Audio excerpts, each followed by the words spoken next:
तो पवन सिंह यानी ये कह रहे हैं कि बिहार में भले ही शराबबंदी लागू हो लेकिन खुलेआम शराब बिक रही है। बिल्कुल सर, होम डिलीवरी हो रही है शराब की। बिल्कुल। तो अब आपने ये बात कह दी है तो ये बात तो अब बीजेपी और जेडीयू को बहुत बुरी लगेगी। बुरा लगी तो हम सॉरी बोल दे, लेकिन जो बोलना था सो मैंने बोल दिया। और ये मेरे मन में था कि किसी दिन बोलूंगा ही बोलूंगा, ये चाहे जिसको जैसा लगे। चलिए, तो टीवी 9 का मंच जो है वो एक ऐसा मंच बन गया जिस पर पवन सिंह नई नई बातें कह रहे हैं, अपने दिल की बातें कह रहे हैं, तो ये हमारे लिए अच्छी बात है। अब ये भी बता दीजिए कि तेजस्वी यादव की खूब चर्चा हो रही है। तेजस्वी यादव नेता प्रतिपक्ष हैं, अपने आप को मजबूती से साबित किया है। तो तेजस्वी यादव आपको कैसे नेता लगते हैं? युवाओं की बात भी करते हैं वो। बहुत अच्छे हैं, बहुत अच्छे। बिल्कुल। देखिए, मैं पर्टिकुलर किसी को टारगेट करके अभी नहीं बोल सकता हूं, लेकिन तेजस्वी जी का कोई भी इंटरव्यू मैं सुनता हूं या गांव-गांव में वो जाते भी हैं, सबके लिए सपोर्ट करने की बात करते हैं। एक चीज उनका मुझे बहुत अच्छा लगता है, उस इंसान का मुझे एक चीज बहुत अच्छा लगता है कि गर्मी में मेहनत के साथ साथ पसीना बहाते हुए गाड़ी के बोनट पे ही सतुआ सान के खाना। तो उनमें कुछ है, मिट्टी वाली बात है, जमीन से जुड़े हैं, और उनको देख के, उनको सुन के ऐसा लगता है कि वो अच्छे इंसान है। बाकी क्या होगा क्या नहीं होगा ये आप सबके हाथ में है। गाड़ी के बोनट पर सत्तू ही नहीं खाते, वो मछली भी तो खाते हैं हेलीकॉप्टर में बैठ के। हाँ, ये भी देखा हूं। तो खाते हैं तो ये कोई गुनाह थोड़ी करते हैं। अच्छा, प्रशांत किशोर की इस बार बहुत चर्चा है। प्रशांत किशोर आपको कैसे लगते हैं? वो कह रहे हैं कि हम ऑल्टरनेटिव पॉलिटिक्स लेकर आए हैं, नई बातें कर रहे हैं। प्रशांत किशोर जी से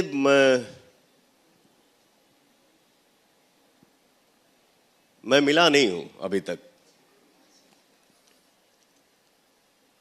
एक इंटरव्यू में देख रहा था, हमारे गांव का एक बाजार है जिसका नाम है सरैया। तो सरैया में गए थे तो ऑडियंस ने पूछा, आप पावर स्टार के क्षेत्र में आए हैं, क्या कहेंगे? तो उनके मुंह से जो वर्ड निकला ना, वो मुझे अच्छा नहीं लगा। क्या कहा उन्होंने? उनके मुंह से ये निकला कि राजनीति किसी का बपौती नहीं है। सर, ये तो खैर अभी बोलूंगा नहीं, बट मुझे अच्छा नहीं लगा। अब मान लीजिए कि आपके गांव में हम जाएंगे, आपका नाम पूछेंगे तो लोग यही कहेगा ना कि आप फलाना के गांव में आए हैं, ये फलाना का घर है। अब वहां जाके आप उल्टा जवाब देंगे कि राजनीति किसी का बपौती नहीं है, तो ये सुन के अच्छा नहीं लगा। प्रशांत किशोर तो इसी मंच पर बोल के गए तेजस्वी यादव को नवीं फेल, और ये भी कहा उन्होंने कि मैं ये कहता हूं तो क्या गलत कहता हूं। मैं चैलेंज देता हूं आज इस मंच से कि वो मैट्रिक पास करके दिखा दें। नहीं कर पाएंगे। नवीं फेल क्या विकास करेगा?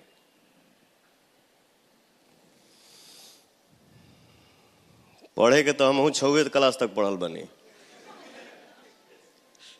और माध्यमा से मैट्रिक का परीक्षा दिया हूं। तो sir, as a actor, as a singer, हम पढ़े लिखे नहीं हैं, बट मैं जिसको रखा हूं काम के लिए वो तो पढ़ा लिखा है। विकास, प्रगति जो आप यहां से सोचेंगे ना सर, विकास के लिए बहुत पढ़ाई की जरूरत नहीं है। विकास के लिए ये शुद्ध होना जरूरी है और यहाँ श्रद्धा होना जरूरी है। बाकी हमारे जे मान ली कि अकाउंटेंट बा, जे हमार मैनेजर बा, वो पढ़ल लिखल बा ना, वो तो हमको बताएगा ना कि भैया ये करना है। हम लोग ये करेंगे तो अच्छा होगा, हम लोग ये करेंगे तो आगे बढ़ेंगे। तो मान ली कि हम हूँ पढ़ल लिखल ना है तो हम खिलाफ ना बोलब, मैं भी अनपढ़ हूँ।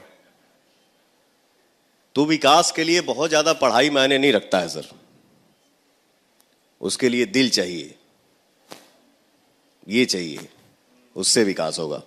अब आपने ये जो कहा है ये बिहार में बड़ा वायरल होने वाला है, क्योंकि आपकी बातों से ऐसा लग रहा है कि आप तेजस्वी यादव के फैन हो गए हैं।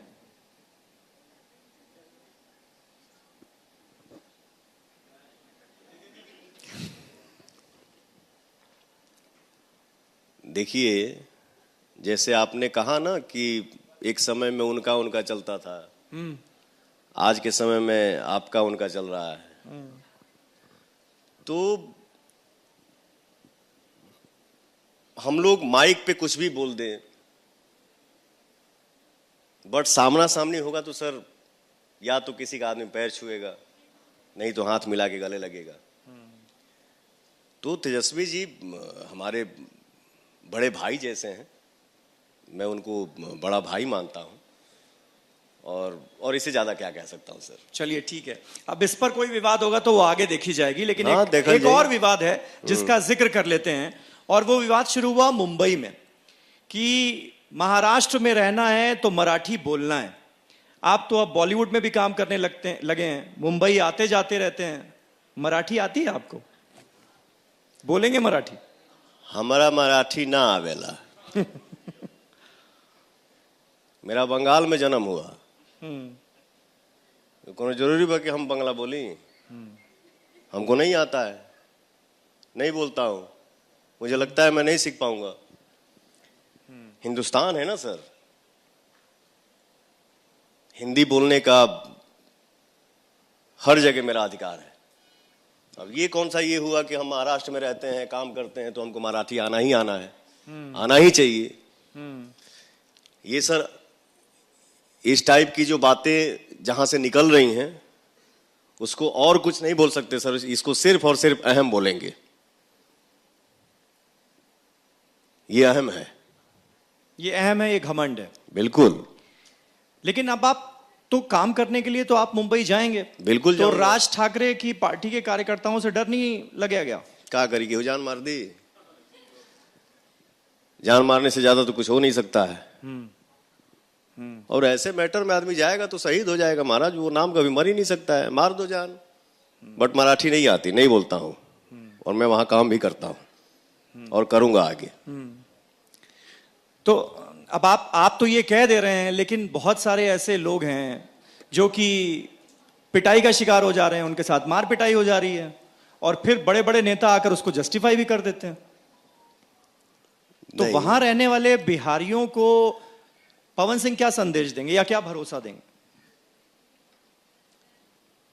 मैं यही बोलूंगा, जो हमारे यूपी से, बिहार से, झारखंड से, हिंदुस्तान के किसी भी कोना से अगर अगला जाके कहीं नौकरी करता है, बिजनेस करता है, या कोई ऑटो चलाता है, कोई सब्जी बेचता है,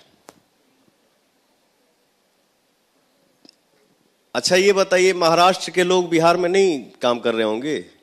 नहीं यूपी में काम करते होंगे? नहीं झारखंड में काम करते होंगे?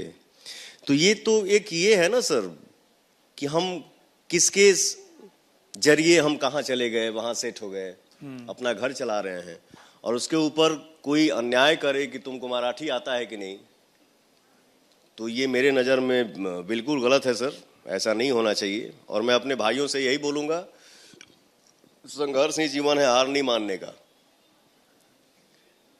जो जहां है वहीं रहो, अपना काम करो, मस्त रहो जीवन में। झंझट कहाँ ना होला, जब होगा तो देखा जाएगा। देख लेंगे सर, देख लेंगे।